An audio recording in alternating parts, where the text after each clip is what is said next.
अनस की स्टोरी में आपका स्वागत है। आज फिर हम एक नई कहानी लेकर आपके सामने उपस्थित हैं। दोस्तों, वीडियो स्टार्ट करने से पहले मैं आपसे एक बात कहना चाहता हूँ। अगर ये वीडियो आप तक पहुँच गई है तो प्लीज़ आप चैनल को सब्सक्राइब करें और मुझे अपना छोटा भाई समझकर सपोर्ट करें, क्योंकि आपके सब्सक्राइब करने से हमें मोटिवेशन मिलता है और वीडियो बनाने में भी अच्छा लगता है।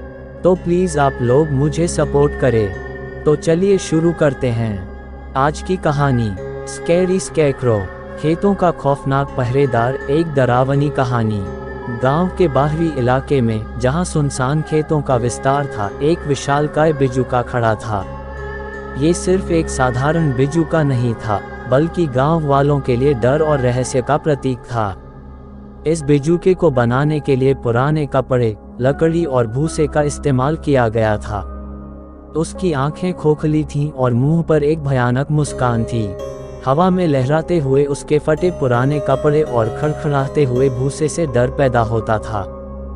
गांव के बच्चे इस बिजुके से डरते थे।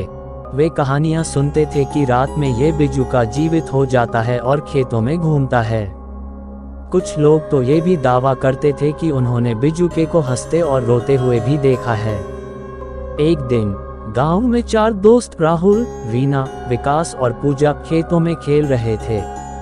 वे बिजुके के पास पहुंचे और उसे डराने लगे। उन्होंने पत्थर मारे और उसकी नाक पर लटके हुए पुराने चश्मे को उतार दिया। उसी रात राहुल की नींद खुल गई। उसने खिड़की से बाहर देखा और एक भयानक दृश्य देखा। बिजुका खड़ा था, उसकी आंखें चमक रही थीं और मुंह से खून बह रहा था। राहुल डर के मारे चिल्ला पड़ा और बेहोश हो गया। सुबह राहुल के माता पिता उसे अस्पताल ले गए। डॉक्टरों ने कहा कि उसे तेज बुखार है और उसे आराम की जरूरत है। राहुल के दोस्त उससे मिलने आए और उन्होंने उसे पिछली रात की घटना के बारे में बताया। राहुल ने पहले तो उनकी बातों पर विश्वास नहीं किया, लेकिन जब उसने देखा कि उसके दोस्त डरे हुए हैं तो उसे भी डर लगने लगा। उस रात चारों दोस्तों ने मिलकर एक योजना बनाई। उन्होंने फैसला किया कि वे बिजुके को नष्ट कर देंगे। धीरे धीरे वे खेतों की ओर बढ़े। रात अंधेरी थी और हवा में एक अजीब सी खामोशी थी। वे बिजुके के पास पहुंचे और उन्होंने उस पर मिट्टी का तेल डाला। फिर उन्होंने एक माचिस जलाई और बिजुके को आग लगा दी। बिजुका जलने लगा और धीरे धीरे राख में बदल गया। चारों दोस्त खुशी से घर वापस लौट आए। उन्हें लगा कि उन्होंने गांव को एक खतरे से बचा लिया है। लेकिन उनकी खुशी ज्यादा देर तक नहीं टिकी।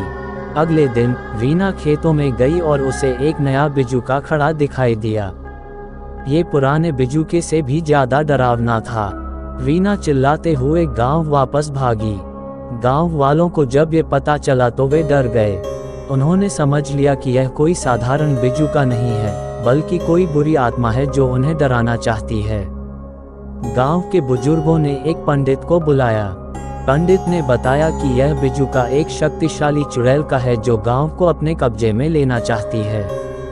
पंडित ने चुड़ैल को भगाने के लिए एक अनुष्ठान किया। अनुष्ठान पूरा होने के बाद बिजुका गायब हो गया और चुड़ैल का प्रभाव भी खत्म हो गया। गांव वाले खुशी से झूम उठे। उन्होंने राहत की सांस ली कि वे एक भयानक खतरे से बच गए हैं। लेकिन कुछ लोगों के मन में डर बना रहा। वे जानते थे कि चुड़ैल कभी भी वापस आ सकती है और फिर से गांव पर कब्जा कर सकती है। ये डर आज भी गांव वालों के मन में है। अंत में मिलता हूँ आपको नेक्स्ट वीडियो में किसी नए टॉपिक के साथ। Love you so much Anas की जनता।